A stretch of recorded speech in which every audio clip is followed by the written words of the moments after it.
तीसरे एपिसोड के शुरुआत में हम एक डिलीवरी बॉय को देखते हैं जो कि कहीं जल्दी में एक पार्सल डिलीवर करने जा रहा था, लेकिन बीच रास्ते में उसके एक गाड़ी के साथ एक्सीडेंट हो जाता है। हम देखते हैं वो डिलीवरी बॉय हेजो ही था और उसे देख के गाड़ी से एक आदमी निकल के आता है। दोनों एक दूसरे को देख के सदमे में चले जाते हैं क्योंकि गाड़ी वाला हेजो का पापा हुआ करता था जिसको छोड़ के हेजो भाग गया था। गाड़ी वाले की वाइफ बीच में आ टपकती है और जल्दी आने को बोलती है। दोनों एक दूसरे को अपना कांटेक्ट शेयर करते हैं और वहाँ से निकल पड़ते अपने अपने रास्ते। हेजो बहुत देर तक वहाँ खड़ा रहा। कुछ देर बाद कोई आके उसका हाथ पकड़ लेता है या पकड़ लेती है। सीन प्रेजेंट में आता है जहाँ हेजो की नींद टूट जाती है और वो जेमी को पकड़ लेता है। यहाँ रोमांटिक सीन चल ही रहा था कि हेजो KLPT करते हुए जेमी को टेबल के साथ बांध देता है जिससे वो फिर से ना भाग सके। हेजो बाहर खड़े क्लिनिक वालों को अपने पापा कैंडिडेट के DNA सैंपल को वेरिफिकेशन करने के लिए देता है। हेजो जेमी के पास वापस जा रहा था लेकिन बीच रास्ते में वो रुक जाता है क्योंकि उसके पापा कैंडिडेट के दुकान पे लड़ाई चल रही थी। पापा कैंडिडेट के बच्चे अपने प्रॉपर्टी के बंटवारे के लिए लड़ाई कर रहे थे। इधर जेमी बड़ी मुश्किल और मशक्क़त के बाद अपना रस्सी तोड़ने में कामयाब होती है, लेकिन अफसोस उसे हेजो देख लेता है और उसके कारनामे को देख के हंसी मजाक करने लगता है। ये कॉन्वर्सेशन हंसी मजाक से झगड़े में कन्वर्ट हो जाती है। घड़ी में अलार्म बजते ही जिमी जल्दी से सोने चली जाती है, लेकिन हेजो को अब नींद नहीं आ रही थी। हेजो टीवी देखने लगता है। जिमी हेजो को पीछे से देख के अपने पुराने दिन याद करने लगती है कि कैसे वो हेजो से पहली बार मिली थी। हेजो उसे बारिश में भीगता हुआ मिला था जो एपिसोड के शुरुआत में आपने देखा था। हेजो के एक्सीडेंट होने के बाद हेजो के हाथ में चोट लग गई थी। जेमी अपना रुमाल हेजो के हाथ में बांध देती है। उसी दिन हेजो और जेमी के बीच लव स्टोरी की शुरुआत होती है। इधर ह्यूंग की माँ को पता चल गया था कि ह्यूंग आधी रात अपनी गाड़ी लेकर निकल पड़ा था जेमी को ढूंढने। अगले दिन ह्यूंग नामवुन के पुलिस स्टेशन पर जाता है और अपना कंप्लेन लिखवाता है हेजो के खिलाफ, लेकिन वहाँ की पुलिस उसे प्यार में भागे हुए प्रेमिका का टैग दे देती है जो सुन के ह्यूंग गुस्सा हो जाता है। ह्यूंग उस शहर में जगह जगह जेमी के पोस्टर लगाने लगता है और बेचारा बड़ा मेहनत कर रहा था जेमी को वापस पाने के लिए।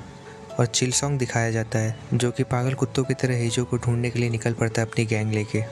जेमी और हेजो उसी रेस्टोरेंट में बैठे खाना खा रहे थे कि तभी वहाँ एक रेस्टोरेंट खरीदने के लिए एक क्लाइंट आता है। उसी बीच तीनों भाइयों के बीच झगड़ा हो जाता है पैसे के बंटवारे को लेके, और उसी झगड़े में हेजो भी टपक पड़ता है और वो सबको बताता है और वो उसी के पापा के डोनेट किए हुए स्पर्म से पैदा हुआ था। अगर लॉजिकली देखा जाए तो जायदाद में एक हिस्सा हेजो का भी होना चाहिए। ये सुन के उन तीनों भाइयों का दिमाग और ख़राब हो जाता है और वो तीनों हेजो के साथ लड़ाई करने लगते हैं, लेकिन हेजो अकेला ही उन तीनों पे भारी पड़ रहा था। पापा कैंडिडेट उन्हें देख लेते हैं और धक्के मार के निकाल देते हैं अपने रेस्टोरेंट से क्योंकि वो नहीं चाहते थे कि उनके बच्चों के बीच में जायदाद को लेकर झगड़ा हो। और पापा कैंडिडेट कुछ भी नहीं जानने का एक्टिंग कर रहे थे, बल्कि उन्हें सब कुछ पता था कि उनका रेस्टोरेंट बिकने वाला है और उनके सारे प्रॉपर्टी के पैसे उनके बच्चे आपस में बांटने वाले थे। हेजो दुकान के बाहर ही उनसे बात कर रहा था, तभी उनके फ़ोन में मैसेज आता है। वो रेस्टोरेंट वाला दद्दू उसका पापा नहीं था।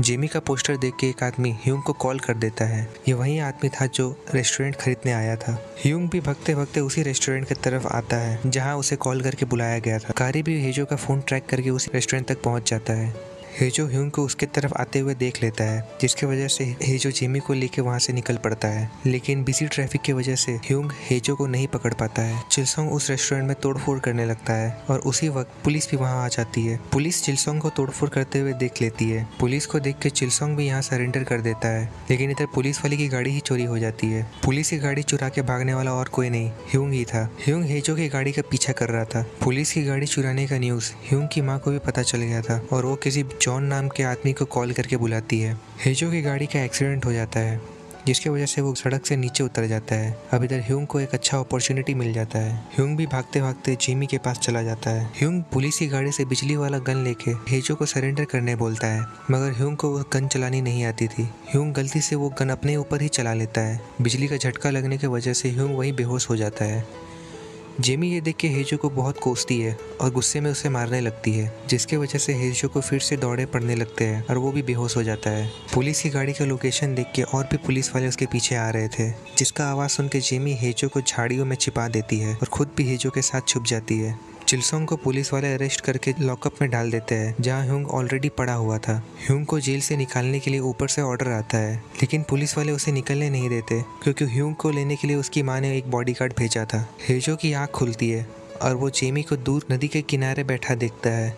जेमी को नदी के किनारे देख के वो भी उसके पास चला जाता है। यहाँ जेमी हेजो से इतना परेशान हो गई थी कि दोनों के बीच फिर से झगड़ा होना स्टार्ट हो जाता है। जेमी यहाँ हेजो से दुखी थी, जिसकी वजह से हेजो को छोड़ के जाने वाली थी, लेकिन हेजो जेमी का हाथ पकड़ लेता है। इस बात पे जेमी को ज़्यादा गुस्सा आने लगता है। जेमी ये बोलती है कि उन दोनों में से किसी एक को मरना होगा, तभी दूसरा शांति से जी पाएगा। हेजो वहाँ जेमी को खुद की कुर्बानी का वादा करता है, जो जेमी को समझ में नहीं आता है। अर्थात सिंपल लैंग्वेज में कहे तो हेजो जेमी को कहता है कि वो मर जाएगा और जेमी उसके बाद शांति से जी पाएगी। ये बात जेमी को समझ में नहीं आता है और वो क्वेश्चन मार्क वाली नज़रों से हेजो को देख रही होती है।